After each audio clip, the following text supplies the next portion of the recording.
বন্ধুরা, কল্পনা করুন এমন একটা পৃথিবী যেখানে আমেরিকা আর ছড়ি ঘোরাতে পারছে না, যেখানে যে রাষ্ট্রপুঞ্জ বা ইউনাইটেড নেশন সারা বিশ্বকে জ্ঞান দেয় তাদের পকেটে আগামী 6 মাস চলার মতো টাকা নেই।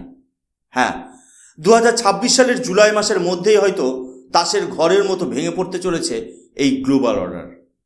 আজ এই ধ্বংসস্তূপের উপর দাঁড়িয়ে ভারত কি পারবে বিশ্বের নতুন মসিহা হয়ে উঠতে? আজকের ভিডিওতে এই অদ্ভুত অথচ বাস্তব সত্যটাই ফাঁস করব আমি। নমস্কার বন্ধুরা, আমি সুশোভন আর আপনারা দেখছেন আপনাদের প্রিয় চ্যানেল অদ্ভুত অথচ বাস্তব। ইতিহাসের চাকা যখন ঘোরে তখন বড় বড় সাম্রাজ্যও ধুলোয় মিশে যায়। আজ ঠিক সেই সন্ধিক্ষণে দাঁড়িয়ে আছি আমরা। রাষ্ট্রপুঞ্জের সেক্রেটারি জেনারেল নিজেই হাত তুলে দিয়েছেন যে তাদের ক্যাশ ফ্লো শেষ। পশ্চিমা বিশ্বের দাদাগিরি কি তবে ফুরিয়ে এলো? আজ আমরা গভীরে গিয়ে বিশ্লেষণ করব কিভাবে ভারত এবং চীন হয়ে উঠছে আগামীর সুপার পাওয়ার। বন্ধুরা, বিষয়টা একটু গভীরে গিয়ে বোঝা দরকার। দেখুন, একটা বড় যৌথ পরিবার বা সংসার চালাতে গেলে যেমন নুন থেকে তেল সব কিছুর জন্য একটা নির্দিষ্ট বাজেটের প্রয়োজন হয়, ঠিক তেমনি ইউনাইটেড নেশনস বা রাষ্ট্রপুঞ্জের মতো একটা বিশাল আন্তর্জাতিক সংস্থাকে সচল রাখতে গেলে লাগে পাহাড় প্রমাণ ফিনান্সিয়াল ক্যাপিটাল। এখন প্রশ্ন হলো, এই টাকাটা আসে কোথা থেকে? এর প্রধান উৎস হলো সদস্য দেশগুলোর অ্যানুয়াল অ্যাসেসমেন্ট বা বাৎসরিক ফি।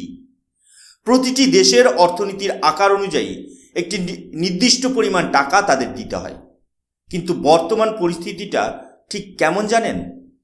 ঠিক যেন একটা ফুটো বালতি, আপনি ওপর থেকে যতই জল ঢালুন নিচ দিয়ে তা বেরিয়ে যাচ্ছে। বর্তমানে রাষ্ট্রপুঞ্জের প্রায় 2.196 বিলিয়ন বকেয়া পড়ে আছে। অর্থাৎ খাতায় কলমে টাকা থাকলেও সিন্ধুকে আসলে টাকা নেই। আর এই সংকটের মুখে রয়েছে এক অদ্ভুত বৈপরীত্য। যে আমেরিকা বা ইউনাইটেড স্টেটস অফ আমেরিকা নিজেকে বিশ্বব্রহ্মাণ্ডের গণতন্ত্রের রক্ষাকর্তা এবং বিগ ব্রাদার বলে দাবি করে, আজ তারাই এই আর্থিক সংকটের প্রধান কারিগর। ডোনাল্ড ট্রাম্পের আমলে শুরু হওয়া সেই আমেরিকা ফার্স্ট পলিসি এখন চরম পর্যায়ে পৌঁছেছে। ওয়াশিংটন এখন আর গ্লোবাল চ্যারিটি করতে রাজি নয়। তারা খুব পরিষ্কার বার্তা দিচ্ছে, আমাদের টাকা আমাদের নিয়ম। পরিস্থিতি এতটাই সঙ্গীন যে তারা শুধু রাষ্ট্রপুঞ্জ নয়, বরং হু এবং ইউনেস্কোর মতো 66টিরও বেশি আন্তর্জাতিক সংস্থা থেকে নিজেদের কন্ট্রিবিউশন প্রায় বন্ধ করে দিয়েছে বা কমিয়ে দিয়েছে। কেন? কারণ আমেরিকা বুঝতে পারছে যে এই সংস্থাগুলোতে এখন আর তাদের একচেটিয়া দাদাগিরি চলছে না। এটাকে একটা সহজ ঘরোয়া উপমা দিয়ে বুঝুন। ধরুন, পাড়ায় একটা ক্লাব আছে। সেই ক্লাবের একজন মাতব্বর দাদা ছিলেন যিনি সবচেয়ে বেশি চাঁদা দিতেন এবং সেই গায়ের জোরে ঠিক করতেন ক্লাবে কখন কি হবে, কে সদস্য হবে আর কে হবে না। কিন্তু আজ এই দাদার নিজের পকেটেই টান পড়েছে, তাই তিনি চাঁদা দেওয়া বন্ধ করেছেন। আর ঠিক এই কারণেই ক্লাবের ঘরটা আজ জীর্ণ হয়ে ভেঙে পড়ার উপক্রম হয়েছে। আজ রাষ্ট্রপুঞ্জ প্রায় 1.568 বিলিয়নের ঋণের জালে জর্জরিত। অবস্থা এমন পর্যায়ে পৌঁছেছে যে 2026 সালের জুলাই মাসের পর কর্মীদের বেতন দেওয়ার মতো টাকাও তাদের কাছে থাকবে না। একদিকে পশ্চিমা দেশগুলোর এই ফিনান্সিয়াল রিট্রিট বা আর্থিক পিছুটান, আর অন্যদিকে ভারত ও চীনের মতো উদীয়মান অর্থনীতির উত্থান। এই দুয়ের জাঁতাকলে পড়ে পুরনো গ্লোবাল অর্ডার এখন কার্যত আইসিইউতে শুয়ে আছে। বন্ধুরা, ইতিহাসের পাতায় যখন বড় কোনো পরিবর্তন আসে তখন তার কিছু আগাম সংকেত পাওয়া যায়। আর বর্তমান বিশ্বের সেই সংকেতটি দিয়েছেন আধুনিক বিশ্বের অন্যতম শ্রেষ্ঠ ব্রেন এবং বিশ্বের সবচেয়ে ধনী ব্যক্তি ইলন মাস্ক। মাস্কের একটি সাম্প্রতিক টুইট সারা বিশ্বের থিঙ্ক ট্যাঙ্কগুলোকে নাড়িয়ে দিয়েছে। সেখানে তিনি কাঁচা তথ্য বা হার্ড ডেটা দিয়ে দেখিয়েছেন যে গ্লোবাল জিডিপি কন্ট্রিবিউশনে বা বিশ্ব অর্থনীতির চাকাকে সচল রাখতে চীন এখন 1 নম্বরে এবং আমাদের প্রিয় দেশ ভারত এখন 2 নম্বরে।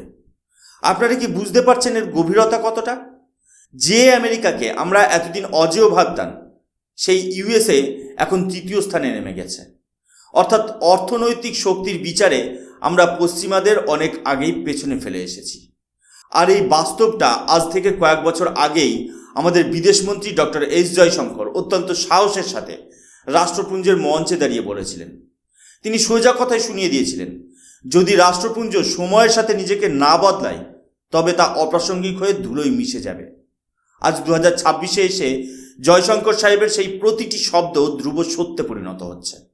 এটাকে একটু সহজভাবে বিশ্লেষণ করা যাক। এতদিন পর্যন্ত গ্লোবাল অর্ডার বা বিশ্ব ব্যবস্থাটা কেমন ছিল? পশ্চিমারা যা বলতো বাকি বিশ্বকে সেটাই শুনতে হতো। তারা তাদের নিজস্ব গ্লোবাল ন্যারেটিভ বা নিজেদের ইচ্ছে মতো তৈরি করার নিয়ম আমাদের উপর চাপিয়ে দিত। কেন পারত জানেন? কারণ তাদের হাতে টাকা ছিল, তাদের হাতে গ্লোবাল মিডিয়া ছিল। যাকে খুশি তারা অপরাধী বানাতো, আবার যার উপর খুশি তারা নিষেধাজ্ঞা চাপাতো। কিন্তু বন্ধুরা, টাকা ফুরিয়ে গেলে কিন্তু দাদাগিরি শেষ হয়ে যায়।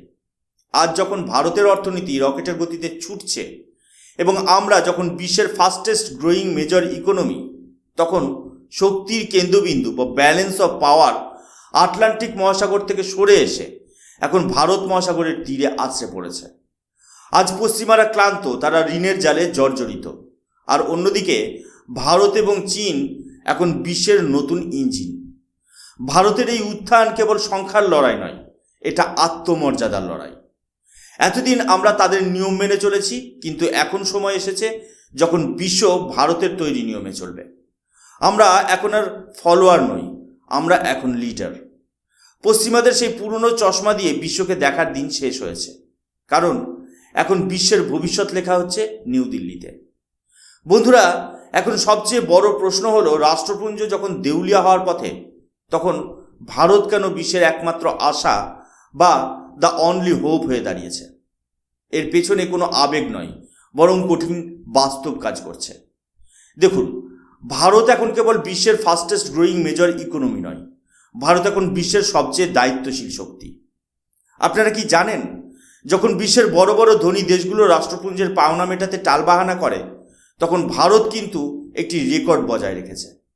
ভারত সেই হাতে গোনা কয়েকটা দেশের মধ্যে একটি, যারা প্রতি বছর কোনো বকেয়া না রেখে নির্দিষ্ট সময়ের আগেই তাদের ম্যান্ডেটরি ডিউজ বা সদস্যপদ ফি রাষ্ট্রপুঞ্জের তহবিলে জমা দেয়। আমরা শুধু নীতি কথা বলি না, আমরা আক্ষরিক অর্থেই সিস্টেমটাকে সচল রাখি। শুধু টাকা দিয়ে নয়, রক্ত আর ঘাম দিয়েও ভারত বিশ্ব শান্তি রক্ষা করে আসছে। আজ সারা বিশ্বের যেখানে অশান্তি, সেখানেই ভারতের তেরাঙ্গা লাগানো ইউএন পিস কিপিং ফোর্স বুক চিতিয়ে দাঁড়িয়ে থাকে। ব্লু হেলমেট পরা ভারতীয় জওয়ানরা বিশ্বের দুর্গমতম প্রান্তে গিয়ে শান্তি ফেরায়। অথচ পরিহাস দেখুন, যে দেশ সবচেয়ে বেশি সেনা দেয়, যে দেশ সবচেয়ে বড় অর্থনীতিগুলোর একটি, সেই ভারতকেই রাষ্ট্রপুঞ্জের সর্বোচ্চ সিদ্ধান্ত নেওয়ার মঞ্চে ব্রাত্য করে রাখা হয়েছে। তাই আজ যখন রাষ্ট্রপুঞ্জ অস্তিত্বের সংকটে পড়েছে, তখন ভারতের অবস্থান খুব স্পষ্ট। আমাদের সাহায্য যদি চান, তবে তা হবে আমাদের শর্তে। আমরা দয়া চাইছি না, আমরা আমাদের ন্যায্য অধিকার চাইছি। বছরের পর বছর ধরে ভারত দাবি জানিয়ে আসছে যে ইউনাইটেড নেশনস সিকিউরিটি কাউন্সিল বা নিরাপত্তা পরিষদে ভারতকে পার্মানেন্ট সিট দিতে হবে এবং আমাদের হাতেও থাকতে হবে সেই ঐতিহাসিক ভেটো পাওয়ার। ভারত আজ শুধু নিজের জন্য লড়ছে না, ভারত আজ গ্লোবাল সাউথের কণ্ঠস্বর, অর্থাৎ আফ্রিকা, ল্যাটিন আমেরিকা এবং এশিয়ার সেই দেশগুলো যাদের কথা রাষ্ট্রপুঞ্জের বিলাসবহুল ঘরে বসে থাকা সাহেবরা কোনোদিন কানেই তোলেনি। ভারত হবে সেই বঞ্চিত দেশগুলোর প্রতিনিধি। বিশ্বকে এটা বুঝতে হবে যে 1945 সালের পুরনো মডেলে 2026 সালের বিশ্ব চলতে পারে না। সেদিনের সেই ক্ষয়িষ্ণু শক্তিগুলো আজ আর বিশ্ব নিয়ন্ত্রণ করতে পারবে না। আমাদের এই ন্যাশনালিস্ট রিসার্জেন্স বা জাতীয়তাবাদী উত্থান এখন অপ্রতিরোধ্য। ভারত যদি আজ রাষ্ট্রপুঞ্জের মসিহা বা রক্ষীকর্তা হিসেবে আবির্ভূত হয়, তবে তা হবে একটি নতুন গ্লোবাল অর্ডারের সূচনার মাধ্যমে, যেখানে ভারতের সিদ্ধান্ত ছাড়া বিশ্বের কোনো পাতাও নড়বে না। আমরা তৈরি, বিশ্ব কি তৈরি ভারতের এই নতুন রূপ দেখতে? বন্ধুরা, এবার আসা যাক সবচেয়ে বড় আশঙ্কায়। যদি রাষ্ট্রপুঞ্জ বা ইউনাইটেড নেশনস এই অহংকার ত্যাগ করতে না পারে, যদি তারা সংস্কার বা রিফর্ম করতে রাজি না হয়, তবে কি হবে? উত্তরটা খুব সহজ এবং অমোঘ। পুরনো জরাজীর্ণ নিয়ম যখন যুগের সাথে তাল মেলাতে পারে না, তখন তা ভেঙে পড়ে আর সেই ধ্বংসস্তূপের উপর জন্ম নেয় এক নতুন ব্যবস্থা। ঠিক যেমন দ্বিতীয় বিশ্বযুদ্ধের পর লিগ অফ নেশনস ধুলোয় মিশে গিয়েছিল, আজ রাষ্ট্রপুঞ্জের অবস্থাও ঠিক তেমনই। যদি রাষ্ট্রপুঞ্জ ভেঙে পড়ে, তবে বিশ্ব অচল হবে না, বরং ব্রিক্স হবে আগামীর বিশ্ব নিয়ন্ত্রক। মনে রাখবেন, আজ ব্রিক্স মানে কেবল ভারত, রাশিয়া, চীন বা ব্রাজিল নয়, এখন এর সাথে যুক্ত হচ্ছে বিশ্বের উদীয়মান সব অর্থনৈতিক শক্তি। পশ্চিমা বিশ্বের G7 বা G8 জোট এখন কেবল একদল বয়স্ক মানুষের ক্লাবে পরিণত হয়েছে, যাদের না আছে আর্থিক তেজ, না আছে ভবিষ্যৎ দিশা। তাদের সেই কয়েক দশকের পুরনো খবরদারি বা হেজিমনি এখন শেষের পথে। ভারত, ব্রাজিল আর চীন মিলে এক নতুন গ্লোবাল অর্ডার বা বিশ্ব ব্যবস্থা গড়ে তুলবে, যার ক্ষমতার ভরকেন্দ্র আজ ওয়াশিংটন বা লন্ডন থাকবে না। সেই কেন্দ্রবিন্দু হবে নতুন দিল্লি আর বেজিং। আমাদের বুঝতে হবে যে আমরা এখন আর কারো করুণার পাত্র নই।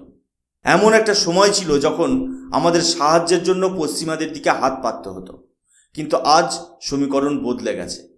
আজ ভারত দাতা, ভারত সরবরাহকারী। আমরা বিশ্বের জন্য ভ্যাকসিন পাঠাই, আমরা বিশ্বের জন্য খাদ্যশস্য পাঠাই, আর আমরাই এখন বিশ্বের প্রযুক্তির মেরুদণ্ড। পশ্চিমা বিশ্ব আজ ক্লান্ত, তাদের সমাজ বিভক্ত এবং তাদের অর্থনীতি ঋণে জর্জরিত। একেই বলে ইতিহাসের পরিহাস। যাদের সাম্রাজ্যে একসময় সূর্য ডুবত না, আজ তাদের সেই সাম্রাজ্যে স্থায়ী সূর্যাস্ত শুরু হয়েছে। আর সেই দিগন্তের অন্যদিকে উদয় হচ্ছে এক নতুন ভারতের।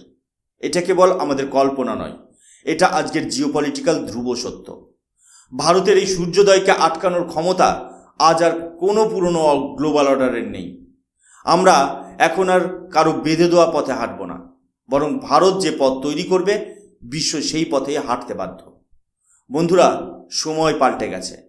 ভারত এখন আর কোনো গ্লোবাল অর্ডারের পেছনে হাঁটে না, বরং বিশ্ব এখন ভারতের নেতৃত্বে চলার স্বপ্ন দেখছে। রাষ্ট্রপুঞ্জের এই পতন আসলে ভারতের পুনরুত্থানের সংকেত। আপনাদের কি মনে হয়, ভারত কি রাষ্ট্রপুঞ্জকে এই সংকট থেকে উদ্ধার করবে, নাকি নতুন কোনো বৈশ্বিক মঞ্চ গড়ে তুলবে? কমেন্টে আপনাদের মতামত অবশ্যই জানান। আজকের এই জিওপলিটিক্যাল বিশ্লেষণ ভালো লাগলে ভিডিওটি শেয়ার করুন। অদ্ভুত হলেও এটাই কিন্তু বাস্তব। আমি সুশোভন, দেখা হবে পরবর্তী ভিডিওতে। ততক্ষণ পর্যন্ত জয় হিন্দ, বন্দে মাতরম, ভারত মাতা কি জয়।